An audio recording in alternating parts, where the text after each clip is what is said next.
येनाक्षरसमाम्नायमधिगम्य महेश्वरात् कृत्स्नं व्याकरणं प्रोक्तं तस्मै पाणिनये नमः। वाक्यकारं वररुचिं भाष्यकारं पतञ्जलिं पाणिनिं सूत्रकारं च प्रणतोऽस्मि मुनित्रयं नमस्कृत्य तदुक्तीः परिभाव्य च वैयाकरणं सिद्धान्तकौमुदीं विरच्यते।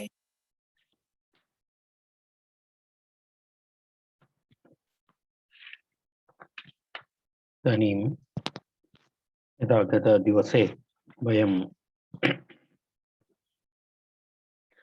सूत्रद्वयं दृष्टवन्तः। अन्तिमं कर्मप्रवचनीय संज्ञाविधायकानि सूत्राणि। तत्र प्रथमं सूत्रमासीत् अपपरिवर्जने इति अस्ति एकं सूत्रं। द्वितीयं सूत्रमासीत् आङ् मर्यादावचने इति सूत्रमस्ति। तत्र अप अनन्तरं परि इति तत्र शब्दद्वयम् अव्ययम्। एतयोः द्वयोः कर्मप्रवचनीयसंज्ञा वर्जने अर्थे कर्मप्रवचनीयसंज्ञा। परि इत्यस्य पूर्वं तु लक्षण इत्थम्भूताख्यान इत्यादिषु अर्थेषु तत्पूर्वमेव तत्र कर्मप्रवचनीयसंज्ञा अस्ति। अत्र विशेषतया वर्जने अर्थे कर्मप्रवचनीयसंज्ञा विधीयते। तदनन्तरम् आङ् मर्यादावचने इति अस्ति। आङ् इति उपसर्गस्य अव्ययस्य किं भवति? मर्यादावचने मर्यादार्थे तत्र किं भवति? कर्मप्रवचनीयसंज्ञा भवति इति उक्तं तत्र। तर्हि अत्र मर्यादावचने इत्यत्र वचनशब्दस्य ग्रहणं किमर्थम् इत्यपि अस्माभिः दृष्टं। तत्र तेन सह अनन्तरं तेन विना इति वयं तत्र दृष्टवन्तः। तत् भवतां तत्र बालमनोरमायां तत्र दत्तमस्ति। अर्थात् तेन विना इति मर्यादा, तेन सह इति अभिविधि। एतस्मिन् विषये वयं ह्यः चर्चां कृतवन्तः। तेन विना इति यद् अवधिं दर्शयति तदपि स्वीकृत्य यदि वदति अभिविधिः भवति, तद्विना यदि भवति तत् किं भवति? मर्यादा भवति इति उक्तं। तस्य उदाहरणेन वयं पश्यामः इदानीम् अग्रे सूत्रे। ह्यः अपि किञ्चित् उदाहरणं मया प्रतिपादितमासीत्। तत्र एतदेव अस्ति। मर्यादा इत्युक्ते तेन विना, अभिविधि इत्युक्ते तेन सह इति एतयोः भेदः अस्ति। तत्र वयं पश्यामः इदानीम् एतदेव तत्र विवरणमस्ति तस्य। इदानीं तस्य उदाहरणाय अत्र उदाहरणं भिन्नम् अस्ति। तदा वयम् अग्रिमं सूत्रं पश्यामः, तदनन्तरं पुनः एतस्य उदाहरणं प्रति गच्छामः। तत्र अग्रिमं सूत्रमस्ति एतयोः पञ्चम्यपाङ् परिभिः इति सूत्रमस्ति। पञ्चम्यपाङ् परिभिः इति तत्र सूत्रं। तत्र अग्रिमं सूत्रमस्ति पञ्चम्यपाङ् परिभिः इति सूत्रम् इदानीम् अस्माभिः द्रष्टव्यम्।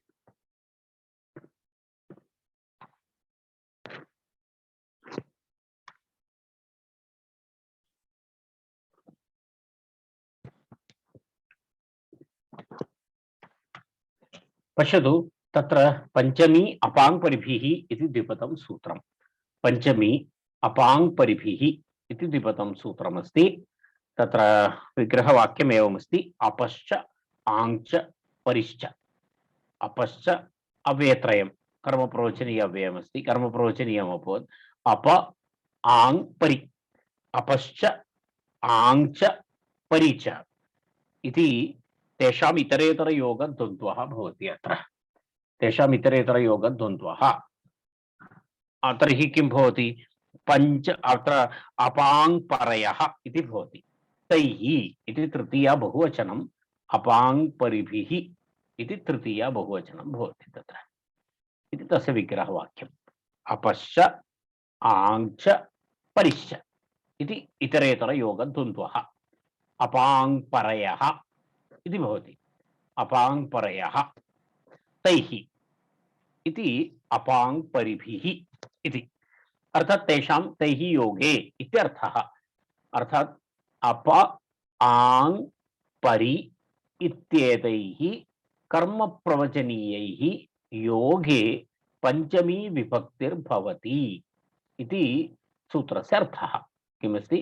अप आंग परि इति त्रयाणां कर्मप्रवचनीयसंज्ञकानां तत्र योगः यदि भवति तर्हि तत्र उपपदविभक्तिरेव उपपदविभक्तिरेव अस्ति। तत्रापि उपपदविभक्ति अस्ति, तत्र कर्मप्रवचनीययोगः भवति खलु, तत्र कर्मप्रवचनीययोगे अस्ति।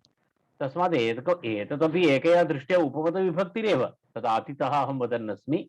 परन्तु तत्र कर्मप्रवचनीयसंज्ञा इति विशेषसंज्ञा अस्ति इति कृत्वा वयं कर्मप्रवचनीयपञ्चमी इति उक्तवन्तः, अन्यथा तु उपपदविभक्तिरेव।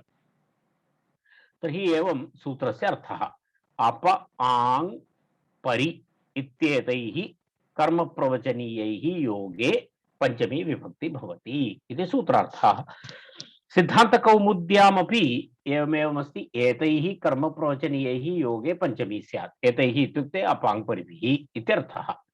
तत्र इदानीं किञ्चित् एकं भिन्नम् उदाहरणं वयं पश्यामः। तत्र एवमस्ति, पश्यतु, पंचम्यभाङ् परिभिः इत्यस्य उदाहरणं पश्यामः। तत्र एवमस्ति, तत्र एकं वाक्यं पश्यतु। आहिमालयात् चीनादेशः इति अस्ति। तत्र किमस्ति? तत्र हिमालयः आहिमालयात्, तत्र एवमस्ति, आहिमालयात् चीनादेशः इत्यत्र आ इत्यस्य तत्र किमस्ति? तेन विना इति अस्ति अर्थः। तत्र अर्थात् तत् तत्र न अन्तर्भवति। चीनादेशे हिमालयः न अन्तर्भवति, आ इति तेन विना इति भवति। आहिमालयात् भारतदेशः इति अस्ति, अत्र आ इति अस्ति, तेन सह इति अस्ति। इति एतयोर्मध्ये भेदः। तत्र प्रथमम् उदाहरणं किमस्ति? आ इति तेन विना इति अस्ति। द्वितीयम् उदाहरणमस्ति आ इति तेन सह इति अस्ति। तर्हि आ हिमालयात् चीनादेशः इति, तद् इतोपि किञ्चित् एवं कुर्मः। आ हिमालयात् चीनादेशः इति भवति। तत्र एतत् किञ्चित् वयम् एवं कुर्मः, तर्हि इतोपि स्पष्टता भवति। तत्र पश्यतु, एतद् भिन्नमस्ति। तत्र आ हिमालयात् भारतदेशः इति अस्ति। तर्हि एवं भवति चेत् किञ्चित् अवगमने, आ इति प्रथम उदाहरणस्य आ इति तेन विना इत्यर्थः, अत्र तेन सह इत्यर्थः इति भेदः। प्रथमं तु मर्यादा, द्वितीयं तु अभिविधि इति। अत्र आ इति मर्यादार्थेपि अस्ति प्रथम उदाहरणं, द्वितीयं तत्र अभिविध्यर्थेपि अस्ति। पंचम्यपाङ् परिभिः इति, अप आङ् परि इत्येतैः कर्मप्रवचनीयैः योगे पंचमी स्यात् इति सूत्रार्थः। सूत्रार्थं वयं दृष्टवन्तः। एतदपि उक्तं, तत्र मर्यादा अभिविधिश्च द्वौ अर्थौ आङ्गः। मर्यादा अभिविधिश्च द्वौ अर्थौ आङ्गः, तादृशार्थकेन आङ्गः योगे पंचमी भवति इति उक्तं। पंचमी भवति इति तत्र किमस्ति? मर्यादा इति तेन विना इति, अभिविधिर्नाम तेन सह इति। एतत् पूर्वं प्रतिपादितः विषयः। तत्र केवलं किञ्चित् एकं पिपिटि द्वारा पुरतः उपस्थापितवान्, तावदेव अस्ति, अन्य विशेषः कोऽपि नास्ति। आहिमालयात् चीनादेशः, हिमालयं वर्जयित्वा ततः चीनादेशः इत्यर्थः। आहिमालयात् भारतदेशः, तत्र कः अर्थः? हिमालयम् अभिव्याप्य भारतदेशः इत्यर्थः इति। एतयोः द्वयोः अर्थभेदः। आ इति मर्यादा, अनन्तरम् आ इति तत्र किं भवति? अभिविधि इति अर्थद्वये एतस्य प्रयोगः भवति इति। एतत् किञ्चित् भिन्न उदाहरणं पुस्तकात् बहिः यद् उदाहरणं दृष्ट्वा तत् प्रतिपादितम्। अत्र पश्यतु, अत्र किम् उदाहरणमस्ति इति पश्यतु।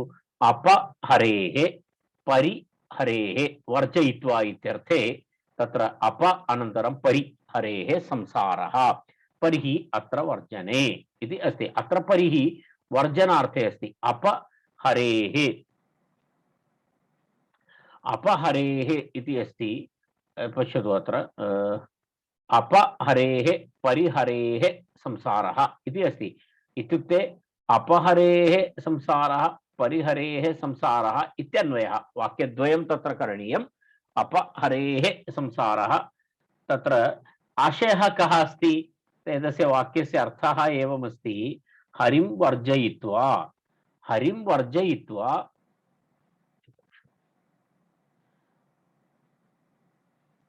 वर्जयित्वा जनिमृति चक्रात्मकं संसरणम् इत्यर्थः। अपहरेः संसारः परिहरेः संसारः इति उभयत्रापि वाक्यस्य आशयः एवमस्ति। अप इत्युक्ते हरिं वर्जयित्वा तत्र जनिमृति चक्रात्मकं संसरणम्, अथवा एतत् उभयत्रापि तस्य आशयः एवमेव। संसारः नाम जनिमृति चक्रात्मकं संसरणम् इत्यर्थः। यदि हरिं स्वीकरोति तर्हि मोक्षः भवति, यदि हरिं वर्जयित्वा किं भवति? संसारः भवति, अर्थात् वारं वारं जननमरणादिकं भवति इत्यर्थः। यदि हरिं स्मरति, हरिपूजनं करोति, हरिभक्तिः अस्ति, तन्न भवति इति तस्य वाक्यस्य आशयः। तदेव अपहरेः संसारः परिहरेः संसारः इति तत्र वाक्यद्वयम्। अप अनन्तरं परि इति उभयमपि तत्र किमस्ति? वर्जनार्थे तत्र अव्ययम्। तस्मात् तत्र कर्मप्रवचनीयसंज्ञा अस्ति इति कृत्वा पञ्चम्यपाङ् परिभिः इति सूत्रेण अप इत्यस्य योगे कर्मप्रवचनीययोगे परि इत्यस्य कर्मप्रवचनीयस्य योगे च तत्र किं भवति? तत्र पञ्चमी विभक्ति भवति। तर्हि हरेः इति पञ्चमी विभक्ति, परिहरेः इत्यत्रापि पञ्चमी विभक्ति। परिरत्र वर्जने, परिः अत्र वर्जनार्थे अस्ति। विशेषतया किमर्थम् उक्तं? तद् अपविषये चिन्ता नास्ति, कारणम् अप इति प्रथमवारम् आगतं कर्मप्रवचनीयसंज्ञा इति, परन्तु परि तथा नास्ति। परि पूर्वमपि आगतमस्ति। तत्र एवं लक्षणइत्थं भूताख्यान भागवीप्सासु परिप्रतिपर्या पर्यनवः इति सूत्रमस्ति। तत्रापि परिशब्दः आगतः, परन्तु अत्र लक्षण तदेव उक्तं। लक्षणादौ तु यदि लक्षणादौ अर्थः भवति चेत् हरिं परि इति भवति, तत्र द्वितीया भवति, तत्र द्वितीया विभक्ति भवति। कर्मप्रवचनीययोगे द्वितीया अस्ति। अत्र विशेषः अस्ति। अत्र अस्मिन् अर्थे वर्जनार्थे यदि परिशब्दस्य प्रयोगः, परि इत्यव्ययस्य प्रयोगः भवति चेत् कर्मप्रवचनीयसंज्ञा अनन्तरं तस्य पञ्चमी। इदानीम् आमुक्तेः संसारः आसकात् ब्रह्म इति आङ् इति तस्य मर्यादा अनन्तरम् अभिविधि इति द्वयोः उदाहरणं दत्तमस्ति। तत्रापि वयं बालमनोरमां पश्यामः। तत्र किमस्ति इति पश्यतु। तत्र एतत् सर्वं वृक्षं प्रति एतत् सर्वम् उक्तं। तत्र कर्मप्रवचनीययुक्ते द्वितीया इति अस्ति खलु इत्यादि विषयः तद् मया इदानीम् उक्तं, तदेव अस्ति। तदनन्तरं पुनः अत्र पञ्चम्यपाङ् परिभिः इति वर्जनार्थकेन अपेन साहचर्यात् परिरपि वर्जनार्थक एव गृह्यते इति। अत्र पञ्चम्यपाङ् परिभिः इति सूत्रे अप इति अस्ति। अप इति वर्जनार्थकमस्ति, तेन साहचर्यात्, तेन सह अस्ति इति कृत्वा परि इत्यस्यापि वर्जनार्थक एव अर्थः गृह्यते इति तत्र एकं विवरणं दत्तमस्ति। आमुक्तेः संसारः इति एतद्वयं तत्र पश्यामः। एतद्वयं महत्वपूर्णं। तत्र आ इत्यस्य प्रथमं पश्यतु, आमुक्तेः संसारः। अनन्तरं पश्यतु तस्य अर्थः, मुक्तेः प्राक्पर्यन्तं संसारः भवति। यदा मुक्तिः भवति पुनः संसारः नास्ति इत्युक्ते तत्र मर्यादा मुक्तिपर्यन्तम् इति अस्ति। अर्थात् आमुक्तेः संसारः इत्युक्ते मुक्तेः प्राक् इत्यर्थः। इत्युक्ते आ इति तत्र कस्मिन् अर्थे अस्ति? आ इति अत्र मर्यादार्थे अस्ति, तत्र मर्यादार्थे अस्ति। अनन्तरं द्वितीयम् उदाहरणं पश्यतु, ब्रह्म सकलम् अभिव्याप्य वर्तते इति। आसकलात् ब्रह्म इति अस्ति। आसकलात् ब्रह्म इत्यत्र किं भवति? ब्रह्म सकलम् अभिव्याप्य तिष्ठति इति तस्य अर्थः। ब्रह्म सकलम् अभिव्याप्य तिष्ठति इति तत्र अभिविधि अर्थः, तत्र अभिविधि अर्थः इति द्वयोः उदाहरणम् एतदस्ति। प्रथमम् उदाहरणं मर्यादार्थे आमुक्तेः संसारः, मुक्तिपर्यन्तं संसारः। मुक्ति एकवारं भवति, तत्र पुनः संसारः नास्ति। अतः मुक्ति संसारे अन्तर्भूता नास्ति इति तत्र मर्यादा अस्ति तेन विना।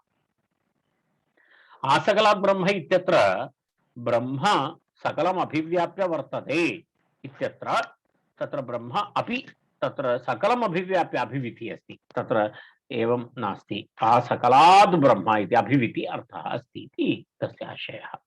एवं तस्य सूत्रस्य विवरणं तत्र एवं समाप्यते। किं पञ्चम्यपाङ् परिधिः इति तत्र सूत्रम् एतैः कर्मप्रवचनीयैः योगे पञ्चमी स्यात् अप परि अपहरेः परिहरेः संसारः परिरत्रवर्जने लक्षणादौ तु हरिं परि आमुक्तेः संसारः आसकलात् ब्रह्म इति तस्य विवरणमस्ति। अग्रे वयं गच्छामः।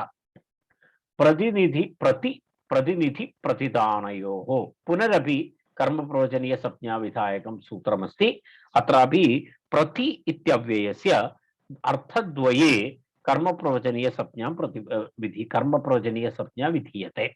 तत्र पश्यतु किं किम् अस्ति इति पश्यामः वयं। प्रतिनिधि प्रतिदानयोः इति अस्ति पदद्वयमस्ति। प्रतिः इति प्रथमा एकवचनं, प्रतिनिधि प्रतिदानयोः इति सप्तमी द्विवचनं भवति। तत्र इति सप्तमी द्विवचनमस्ति। तत्र विग्रहवाक्यं पश्यामः वयं। तत्र प्रतिनिधिश्च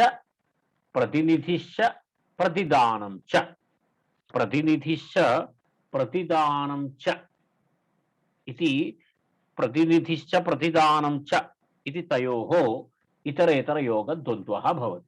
इतरेतरयोगद्वन्द्वः भवति। तर्हि तत्र प्रतिनिधि प्रतिदाने इति भवति। तयोः इति सप्तमी बहुवचनं। सप्तमी बहुवचनं प्रतिनिधि प्रतिदानयोः इति सप्तमी द्विवचनं भवति। राइट। इति प्रतिनिधि इति रिप्रेजेंटेटिव, यदा एकस्य स्थाने अपरः इत्यर्थे प्रतिनिधि इति शब्दः भवति। दत्तस्य तदेव मुख्यसदृशः प्रतिनिधिः अस्ति। मुख्यसदृशः प्रतिनिधिः इति विवरणम्। अर्थात् एकस्य प्रतिनिधिरूपेण अपरः गच्छति इत्युक्ते तत्सदृशः इत्यर्थः। प्रतिनिधिः इति तदेव वर्तते। तत्र मुख्यसदृशः यदा प्रतिनिधिरूपेण वयं वदामः खलु, मम प्रतिनिधिरूपेण एषः आगच्छति इत्युक्ते तस्य आशयः स्तः अर्थः मम इव इति मुख्यसदृशः प्रतिनिधिः इति भवति। प्रतिदानम् इति किमस्ति? दत्तस्य प्रतिनिर्यातनं, दत्तस्य प्रतिनिर्यातनं प्रतिदानं।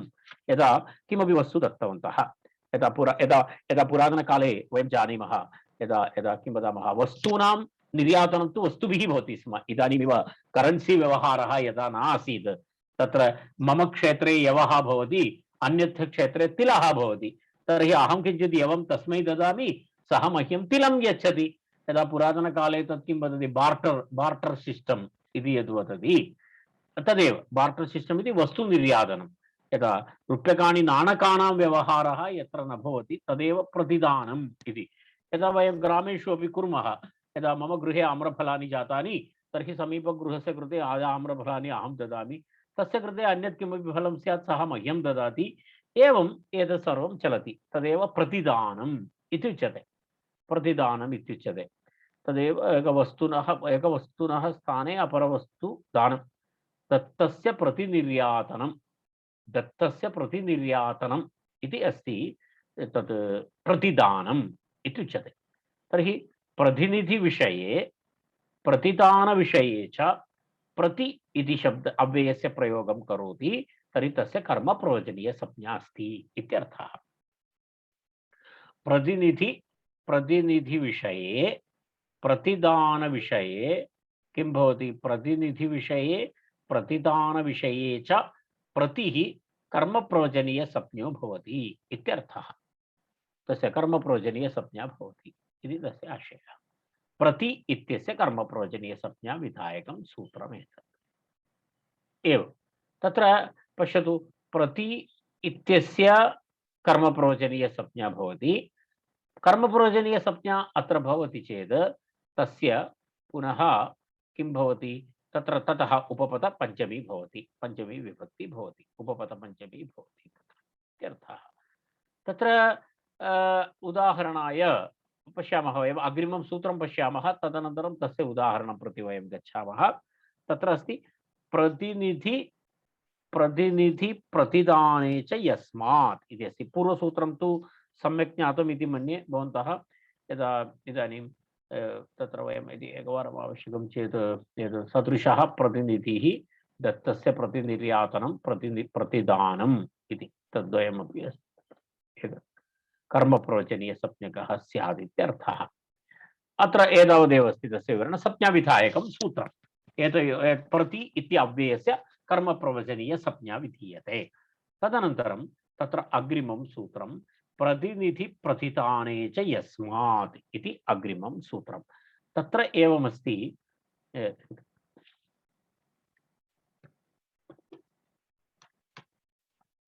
प्रतिनिधि प्रतिदाने च यस्मात् इति अस्ति। प्रतिनिधि प्रतिदाने इति प्रथमा द्विवचनं। तत्र पूर्वमेव उक्तम् अस्माभिः प्रतिनिधिश्च प्रतिदानं च, प्रतिनिधिश्च प्रतिदानं च प्रतिनिधि प्रतिदाने इति विग्रहवाक्यं वयं पूर्वम् उक्तवन्तः। तर्हि प्रतिनिधि प्रतिदाने इति पूर्ववाक्य समासः, तत्र समासः च इति अव्ययं, यस्मात् इति पंचमी एकवचनं। तत्र कर्मप्रवचनीययुक्ते इति अनुवर्तते। कर्मप्रवचनीययुक्ते द्वितीया इति सूत्रात् कर्मप्रवचनीययुक्ते इत्यस्य अनुवृत्तिः क्रियते। कर्मप्रवचनीययुक्ते द्वितीया इति द्वितीयां त्यक्त्वा अनुवर्तते। अनन्तरं पुनः पंचमी इति अनुवर्तते अपादाने। तत्र पंचम्यपाङ् परिभिः, पंचम्यपाङ् परिभिः इति सूत्रात् तत्र किम् अनुवर्तते? पंचमी इति शब्दः तत्र अनुवर्तते।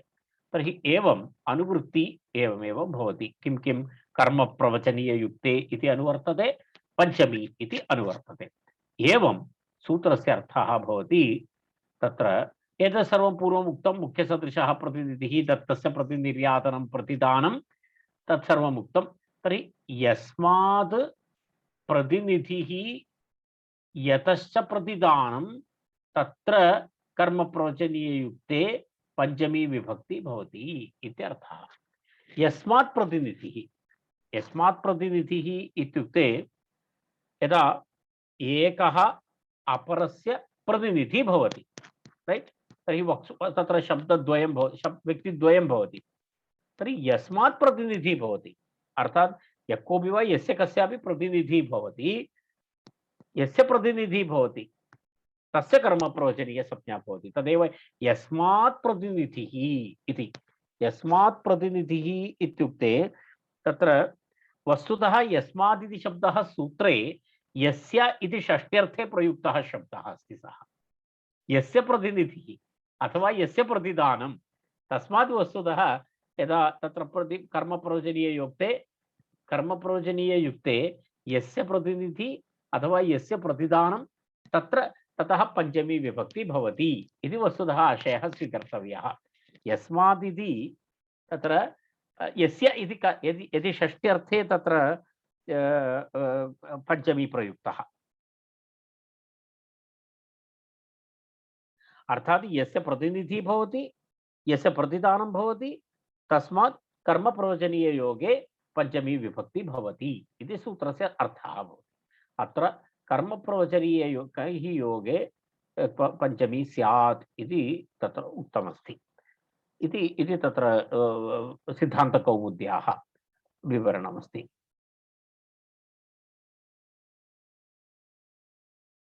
अत्र पश्यतु,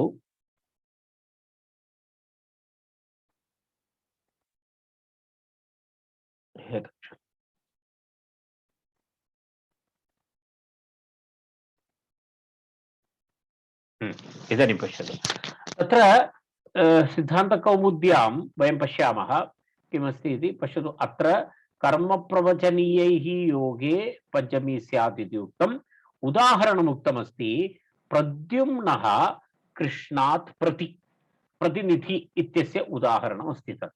प्रद्युम्नः कृष्णात् प्रति इति तस्य अर्थात् यदा युद्धादौ युद्धादौ तत्र किमस्ति प्रद्युम्नः कृष्णनिरूपितसादृश्यवान् इत्यर्थः। कृष्णस्य पुत्रः अस्ति प्रद्युम्नः, तर्हि सः कीदृशः अस्ति? कृष्णस्य प्रतिनिधि इव, इत्युक्ते मुख्यसदृशः इव इत्यर्थः। अर्थात् युद्धादौ कृष्णनिरूपितसादृश्यवान् इत्यर्थः। कृष्णे यत् सामर्थ्यमस्ति तत्सर्वं युद्धादौ कुत्रापि दृश्यते, प्रद्युम्नेपि दृश्यते।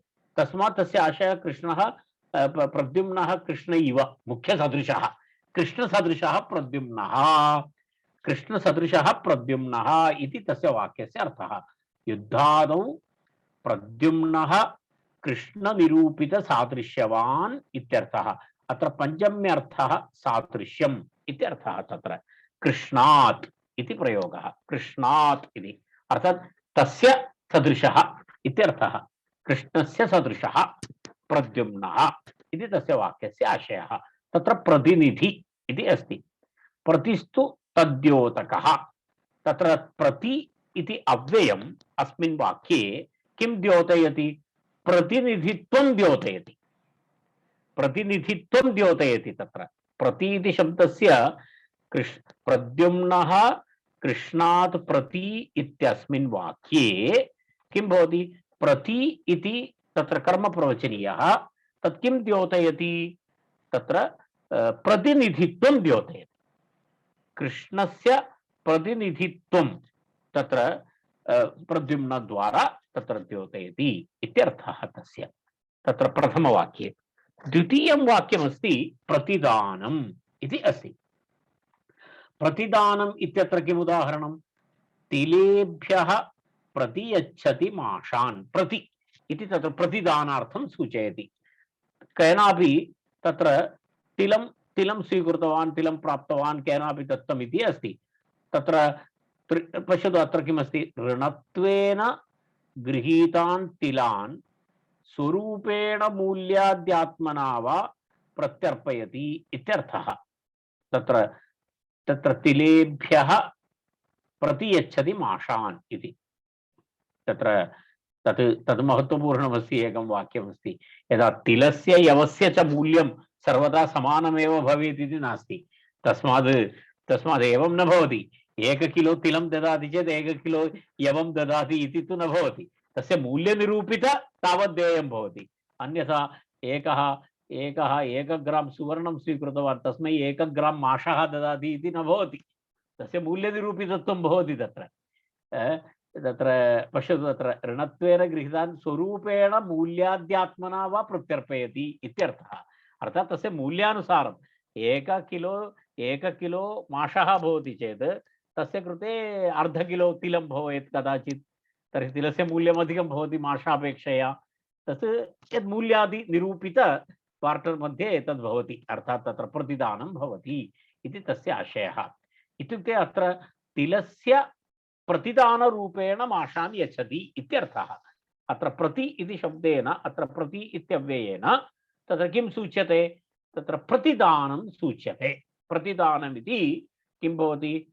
तस्य यत् किमपि प्राप्तमस्ति तस्य प्रतिनिर्यातनं तत्र अर्थः अस्ति प्रति इत्यस्य। तत्पूर्वम् अस्माभिः तस्मिन् विषये चर्चा कृता, तस्मात् तत् पुनः वक्तव्यं नास्ति। एतदस्ति दत्तस्य प्रतिनिर्यातनं। माषः तत्र तिलः दत्तः, तस्य प्रतिनिर्यातनरूपेण माषं यच्छति इत्यर्थः। प्रतियच्छति इत्यस्य प्रतिदानं करोति इत्यर्थः। स्वीकृतस्य ऋणरूपेण स्वीकृतस्य प्रतिनिर्यातनं माषरूपेण करोति इति आशयः। प्रतिदानं प्रति इति तत्र प्रतिदानार्थे वर्तमानात्, तस्मात् कर्मप्रवचनीयसंज्ञा, कर्मप्रवचनीयसंज्ञा योगे तत्र पंचमी विभक्ति तिलेभ्यः इति पंचमी। तिलेभ्यः इति पंचमी कारणं यस्य प्रतिदानं करोति, तिलस्य प्रतिदानम् अस्ति अत्र माषः, तस्मात् तिलशब्दात् पंचमी विभक्ति भवति, तिलेभ्यः इति तत्र भवति। अग्रिमं सूत्रमस्ति अकर्तर्यऋणे पंचमी इति। अकर्तर्यऋणे पंचमी इति अग्रिमं सूत्रम्। तत्र एवमस्ति, पदत्रयमस्ति अस्मिन् सूत्रे। अकर्तरि ऋणे पंचमी। अत्र विवक्षा विषयः अस्ति। अत्र विवक्षा इति महत्वपूर्णः विषयः। कया विवक्षा? कारणम् अत्र हेतुः अपि भवति, कर्तृसंज्ञा अपि भवितुमर्हति इति प्रथममेव अहं वदामि। तत्र पश्यतु, हेतौ इति अनुवर्तते। अकर्तरि, न कर्ता अकर्ता, तस्मिन् इति अकर्तरि इति तत्र तस्य विवरणं। समासः न कर्ता अकर्ता, न कर्ता अकर्ता तस्मिन् इति अकर्तरि ऋणे इति अस्ति। तत्र ऋणे इति शब्दस्य प्रयोगः कृतः अस्ति। ऋणे इति शब्दस्य अर्थः ऋणवाची शब्दे इत्यर्थः। ऋणे इत्युक्ते ऋणवाची शब्दे इति तस्य आशयः। तदनन्तरं पुनः पंचमी, पंचमी इति विभक्ति। हेतौ इति सूत्रम् अत्र अनुवर्तते। हेतौ इति सूत्रं तत्र अनुवर्तते। हेतौ वयं पठितवन्तः तृतीयप्रकरणे। हेतौ इति सूत्रं तत्र हेतौ इति अनुवर्तते।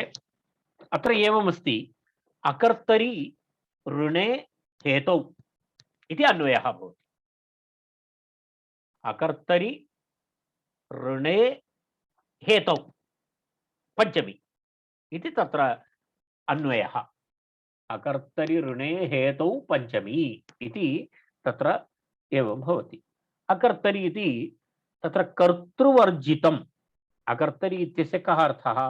कर्तृवर्जितम् इत्युक्ते कर्तृसंज्ञारहितम् इत्यर्थः। अकर्तरि इत्यस्य कः अर्थः? कर्तृसंज्ञारहितम्। अकर्तरि इति तत्र एवमस्ति, पर्युदासप्रतिषेधः। पर्युदासः अस्ति खलु, नञ् पर्युदासार्थे तत्र अस्ति। इत्युक्ते कः अर्थः? कर्तृसंज्ञारहित ऋणवाचक शब्दः, कर्तृसंज्ञारहित ऋणवाची शब्दः। सः शब्दः कर्तृसंज्ञारहित ऋणवाची शब्दः कस्यापि विषयस्य हेतु भवति। कस्यचित् विषयस्य हेतु भवति तर्हि तादृश ऋणवाची शब्दात् किं भवति? पंचमी विभक्ति भवति इत्यर्थः। हेतु तृतीयायाः एकया दृष्ट्या हेतु तृतीयायाः अपवादः एषः। पूर्वं हेतु तृतीयाम् अस्माभिः पठितं। तत्र तस्मात् तस्य किञ्चित् किमस्ति, अपवादरूपेण इदं सूत्रं। सूत्रार्थः कथमस्ति? ऋणवाची शब्दः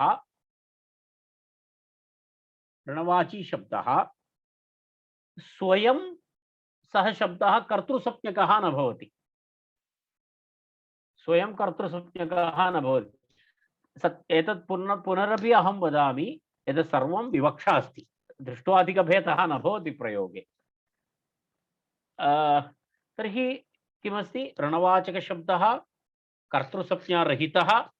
सः ऋणवाचकशब्दः कस्यचित् क्रियायाः हेतु भवति इति चिन्तयतु। तर्हि तस्मात् ऋणवाचकशब्दात् पंचमी भवति। उदाहरणाय तत्र एवमस्ति, शताद्बद्धः इति उदाहरणं। शताद्बद्धः इति उदाहरणं।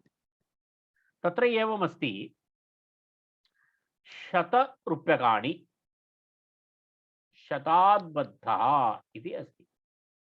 अत्र शतम् इति यदस्ति तद् अर्थः, प्रकरणं किमस्ति? प्रकरणम् एवमस्ति,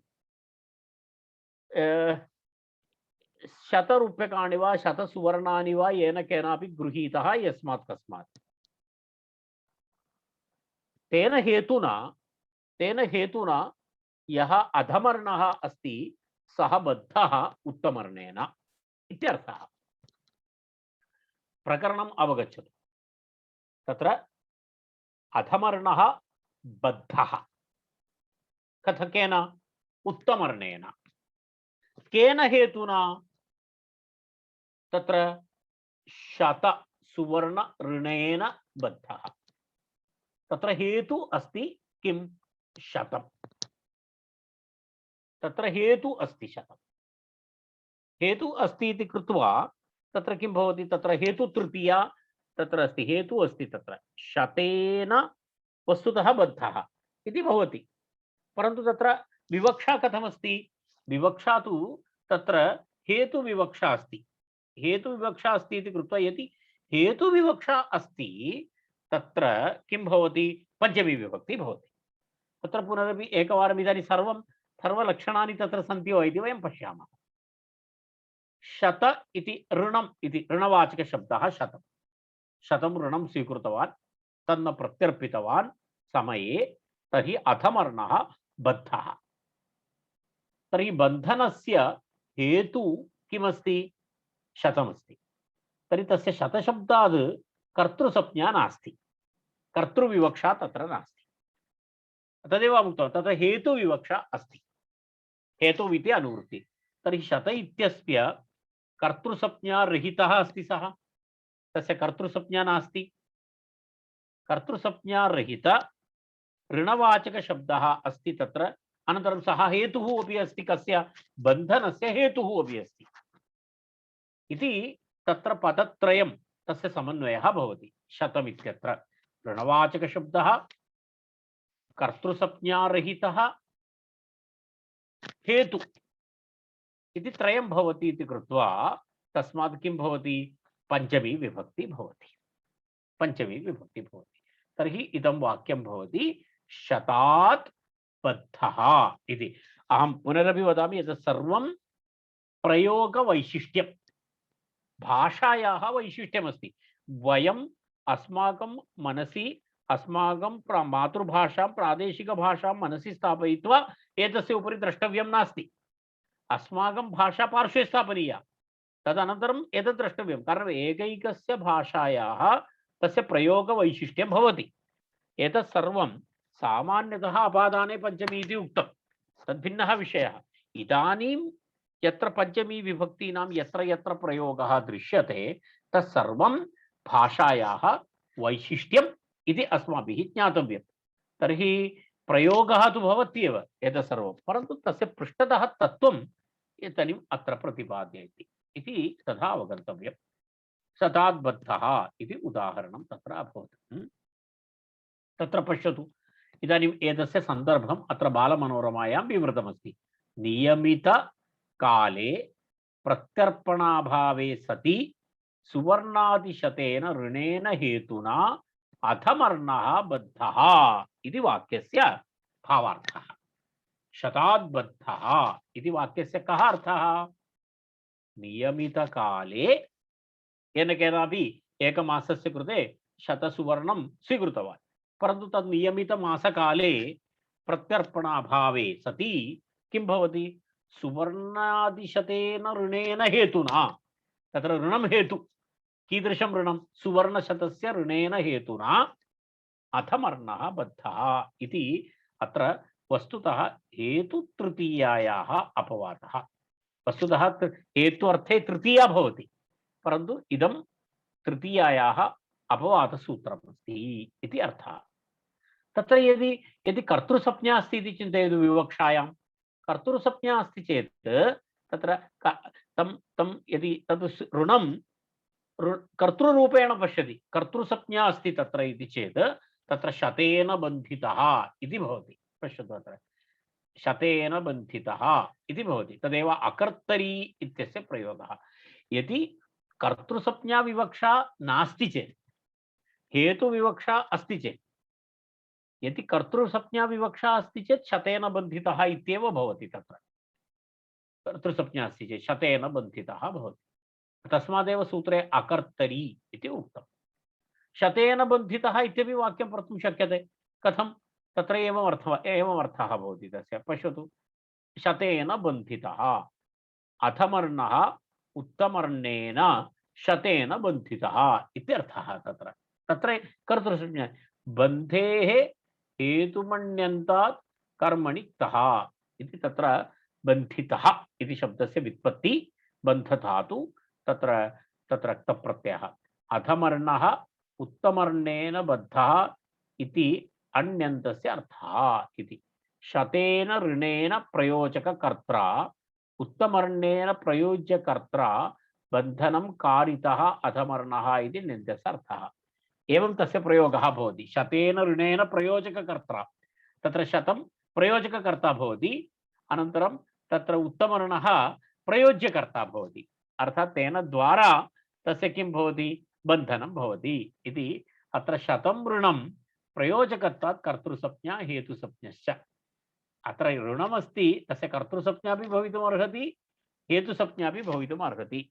तत्र तत्प्रयोजको हेतुश्च इति सूत्रं, स किञ्चित् भिन्नः विषयः। तत्प्रयोजको हेतुश्च इति सूत्रमस्ति, तस्य कर्तृसंज्ञा अपि भवति, हेतुसंज्ञा अपि भवति इति अस्ति। अस्तु, नाम तत्र इदानीं तावदेव ज्ञातव्यमस्ति। अर्थात् अकर्तरि कर्तृसंज्ञारहित ऋणवाचक हेतु इत्यस्मात् हेतुभूतं ततः पंचमी स्यात् इति सूत्रार्थः। अन्यत् तत्प्रयोजको हेतुश्च इत्यादि सूत्राणाम् अध्ययनं कालेन वयं कुर्मः। तत् इदानीं सामान्य विवरणम् एतावत् पर्याप्तम् इति अहं पश्यामि। रैट्, अग्रे गच्छामः वयम्। अकर्तरि ऋणे पंचमी इति सूत्रम् इदानीम् अत्र समाप्तम्। इदानीम् अग्रिमं सूत्रमस्ति विभाषा गुणे अस्त्रियाम् इति अस्ति। विभाषा गुणे अस्त्रियाम् इति इदमपि तत्र हेतुसूत्रस्य तत्र किञ्चित् वैकल्पिकविषयः अस्ति। अत्र पश्यामः वयम्। अत्र किञ्चित् विवरणमस्ति, वैकल्पिकनियमः अस्ति।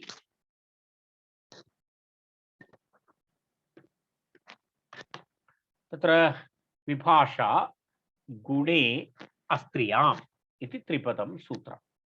विभाषा गुणे अस्त्रियाम् इति त्रिपदं सूत्रम्। विभाषा इति प्रथमा एकवचनं, गुणे इति सप्तमी एकवचनं, अस्त्रियाम् इति सप्तमी एकवचनम्। अस्त्रियाम् इति न स्त्री अस्त्री तस्याम् अस्त्रियाम् इति तस्य विग्रहवाक्यं। न स्त्री अस्त्री तस्याम् अस्त्रियाम् इति नै तत्पुरुषः। पंचमी इति अनुवर्तते। पंचमी इति अनुवर्तते। पंचमी तत्र अकर्तर्यऋणे पंचमी इति पूर्वसूत्रात् पंचमी इति अनुवर्तते। अकर्तर्यऋणे पंचमी इति अस्ति। हेतौ इति अनुवर्तते। हेतौ इति सूत्रात् हेतौ इति सूत्रम् अनुवर्तते। तदपि वयं जानीमः, पूर्वं वयं पठितवन्तः। तर्हि यदि कस्यापि क्रियायाः हेतुः गुणः भवति, द्रव्यं न, गुणः भवति चेत् गुणे हेतौ इति उक्तम्। गुणे हेतौ अनन्तरं सः गुणः स्त्रीलिङ्गेन स्यात्। अस्त्रियाम् सः गुणः हेतुः भवति। द्रव्य गुण क्रिया इत्यादि भवति खलु। तत्र गुणः यदा जाड्यत्वं मन्तत्वम् इत्यादि इत्यादि इत्यादि सुखं दुःखम् इत्यादि गुणाः, एते सर्वे गुणाः। तर्हि तेषु तादृशगुणः गुणे हेतौ सति अस्त्रियां, तर्हि अस्त्रियां किं भवति, अत्र किं किं भवति, अस्त्रियां गुणे हेतौ अस्त्रियां किं भवति, तस्मात् विकल्पेन पंचमी विभक्ति भवति इत्यर्थः। विकल्पेन पंचमी विभक्ति भवति। हेतौ तृतीया इति तु वयं पठितवन्तः। हेतौ तृतीया अस्ति एव, तत्पूर्वं वयं पठितवन्तः। हेत्वर्थे तृतीया भवति इति। तर्हि हेतौ तृतीया इति भवत्येव अत्रापि। अर्थात् एवमस्ति, यदि हेतु गुणवाचकः शब्दः भवति, स्त्रीलिङ्गशब्दः नास्ति चेत् तस्मात् किं भवति, पंचमी विभक्ति अपि भवति, तृतीया विभक्ति अपि भवति इति तस्य वाक्यस्य आशयः, सूत्रस्य आशयः। किं किमस्ति पुनरेकवारं पश्यतु। गुणे हेतौ अस्त्रियां विकल्पेन पंचमी स्यात् इति सूत्रस्य अर्थः। गुणे हेतौ अस्त्रीलिंगे विभाषा पंचमी विभक्ति भवति, विकल्पेन पंचमी विभक्ति भवति। विकल्पेन पंचमी विभक्ति भवति चेत् पंचम्य अभाव पक्षे का विभक्ति भवेत्? हेतु तृतीया भवति। हेतु तृतीया भवति, वयं जानीमः, कारणं हेतु तृतीयां वयं पठितवन्तः। पुण्येन दृष्टः हरिः, तत्र दण्डेन घटः इत्यादि उदाहरणानि तत्र पश्यतु, तत्र वयं दृष्टवन्तः। तत्र एवमस्ति, पश्यतु, उदाहरणमस्ति जाड्यात् बद्धः, जाड्येन बद्धः इति उदाहरणद्वयमस्ति। एतस्य किञ्चित् अहम् एवं विवरणं करिष्यामि। एकक्षणम्।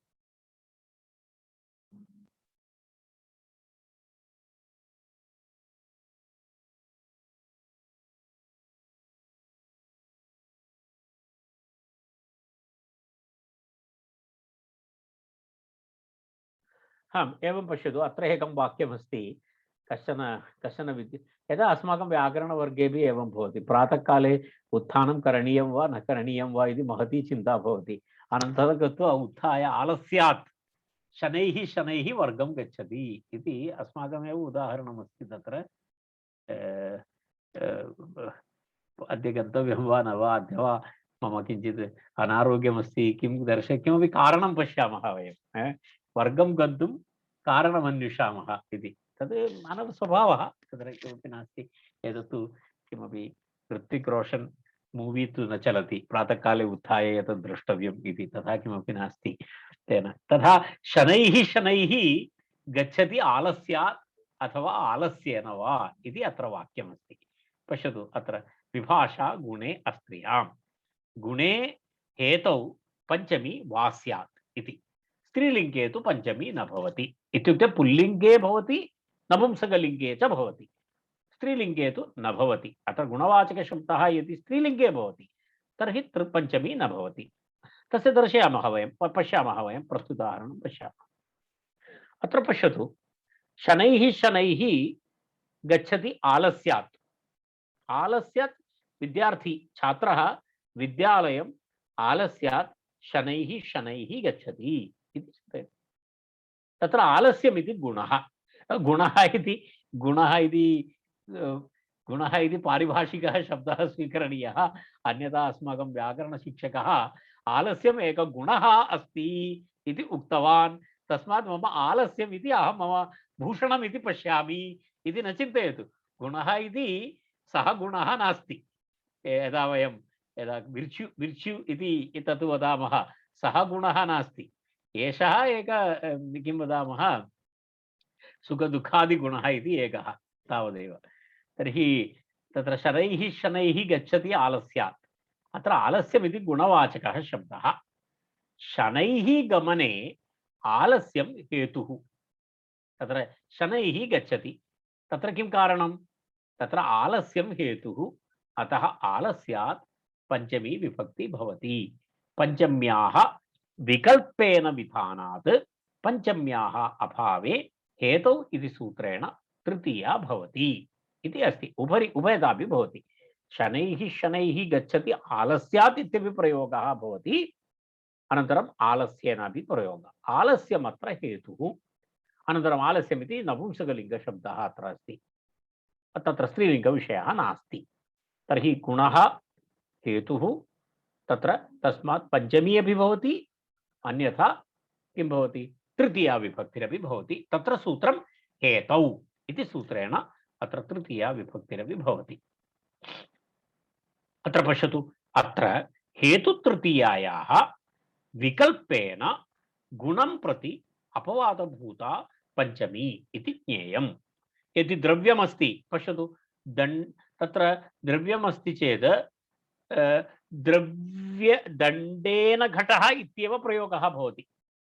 कुत्रचित् दण्डात् घटः इति प्रयोगः दृश्यते, सचिन्त्य एव इति तत्र मतम्। अर्थात् कुत्रचित् तादृशप्रयोगः अस्ति, दण्डात् घटः इति, परन्तु तद् वस्तुतः चिन्त्यः प्रयोगः तथा भवितुं नार्हति। कारणं तत्र द्रव्यवाचकशब्दः, अत्र गुणवाचकः नास्ति। दण्डः द्रव्यमस्ति, न तु गुणः, तस्मात् तत्र पंचमी स्कोप् नास्ति।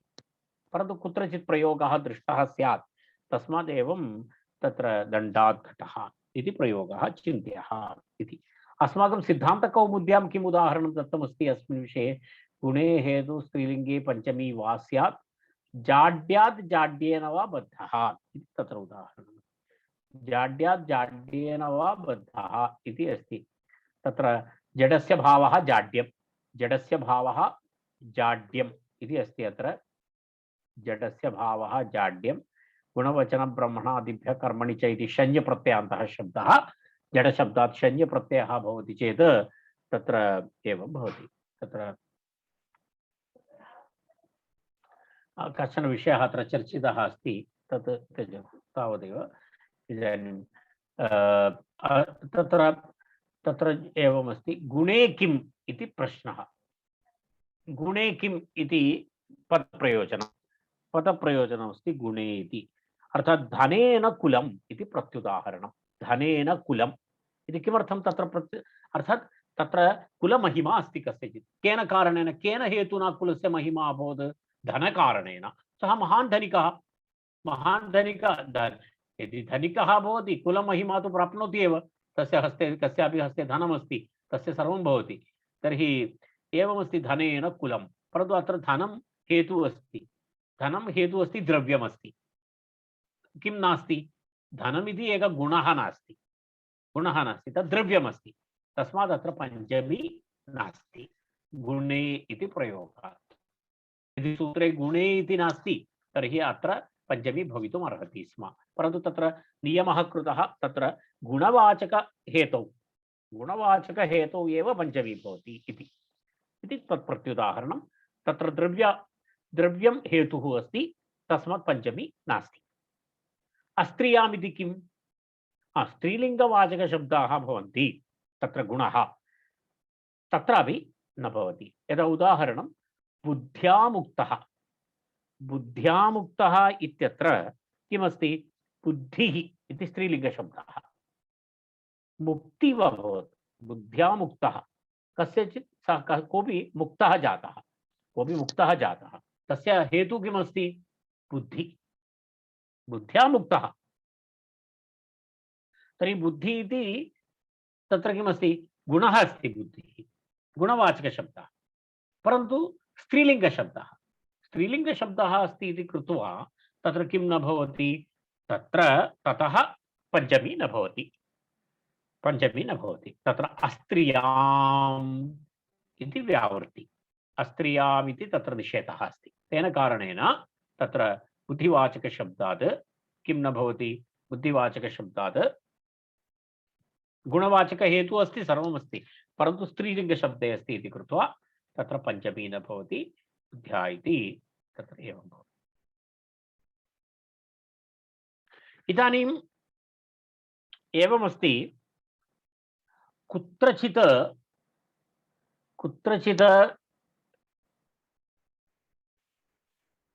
स्त्रियामपि स्त्रीलिङ्गवाचकशब्दः अस्ति, स्त्रीलिङ्गवाचकशब्दः अस्ति चेदपि तत्र पञ्चमी दृश्यते। गुणवाचकः शब्दः परन्तु स्त्रीलिङ्गे अस्ति, हेतुः अस्ति, तथापि तत्र किं दृश्यते? पञ्चमी प्रयोगः दृश्यते। नास्ति घटः अनुपलब्धेः इति एकम् उदाहरणम्। अनुपलब्धि इति हेतु, अनुपलब्धि हेतोः घटः नास्ति इति तत्र सिद्धप्रमाणं। नैयायिकानां प्रयोगः, नास्ति घटः अनुपलब्धेः इति अस्ति। तत्र अनुपलब्धि इति हेतु, परन्तु तत्र किं नास्ति? अनुपलब्धि इति स्त्रीलिङ्गशब्दः अस्ति। स्त्रीलिङ्गशब्दः अस्ति चेत् कथं पञ्चमी विभक्ति तत्र अनुपलब्धेः इति? हेतुः अस्ति, अनुपलब्धि इति गुणवाचकः शब्दः अस्ति, परन्तु स्त्रीलिङ्गे अस्ति। स्त्रीलिङ्गे अस्ति चेदपि तत्र पञ्चमी विभक्ति अस्ति। अस्माकं विभाषा गुणे अस्त्रियाम् इति सूत्रानुसारं तत्र स्त्रीलिङ्गम् अस्ति इति कृत्वा तत्र पञ्चमी विधानं न शक्यते, कारण अस्त्रियाम् इति निषेधः अस्ति। परन्तु तथा प्रयोगः दृश्यते लोके, तत् कथं साधनीयम् इति प्रश्नः। तस्य उत्तरमस्ति एतत्, किं विभाषा इति योगविभागात् अगुणे स्त्रियाम् इति क्वचित् इति अस्ति। तत्रैव बालमनोरमायां तत्र एवमस्ति, विभाषा इति योगः विभज्यते। विभाषा गुणे अस्त्रियाम् इति सूत्रस्य सूत्रविभागः क्रियते। योगविभागः इत्युक्ते सूत्रविभागः इति सूत्रद्वयं करोति। एकस्य सूत्रस्य एकः अर्थः भवति, अपरस्य सूत्रस्य अपरः अर्थः भवति इति सूत्रविभागः इति योगविभागः इति उच्यते। तत्र हेतौ इति अनुवर्तते। विभाषा इति एकं सूत्रं किं भवति? विभाषा इति एकं सूत्रं भवति। तत्र पश्यतु,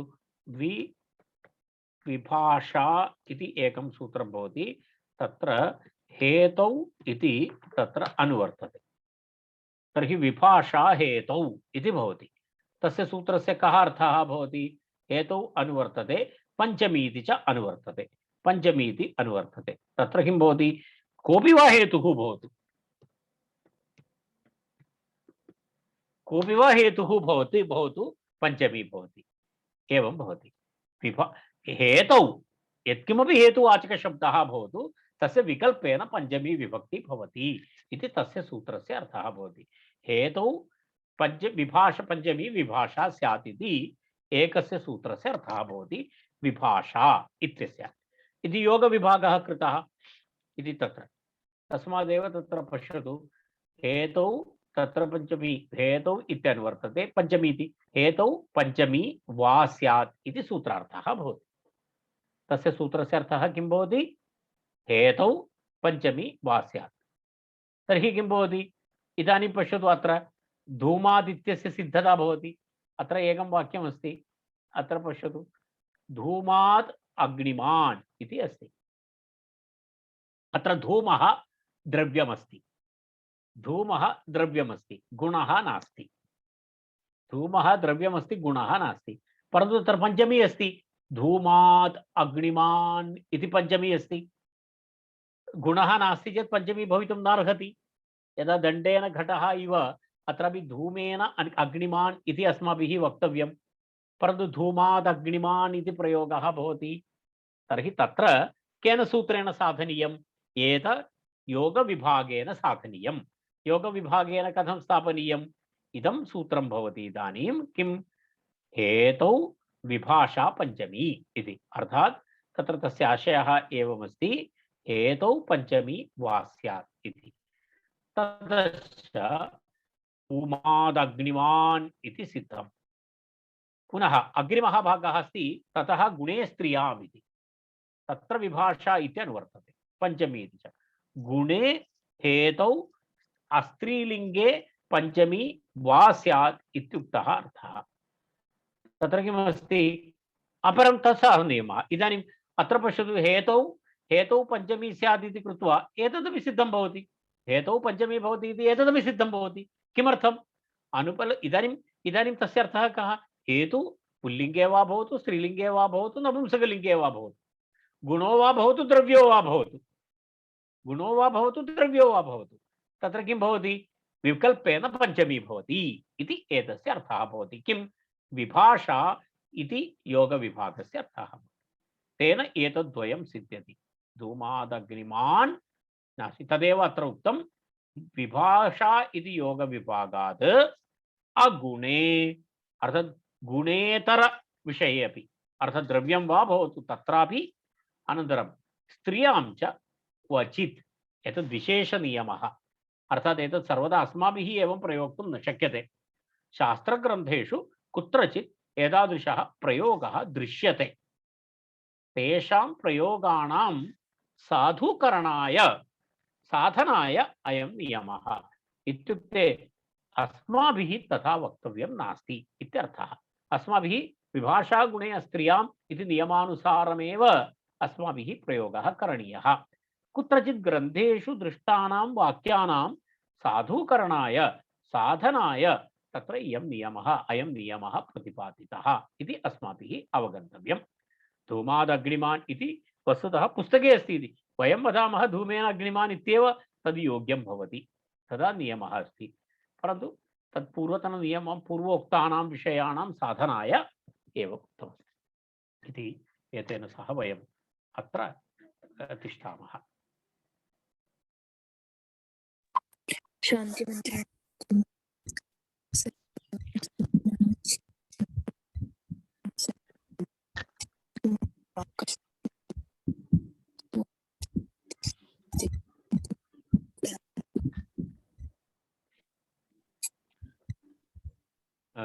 इदानीं वयम् अस्य सप्ताहस्य वर्गः अत्र समाप्यते। अग्रिमः वर्गः अग्रिमे सोमवासरे भवति।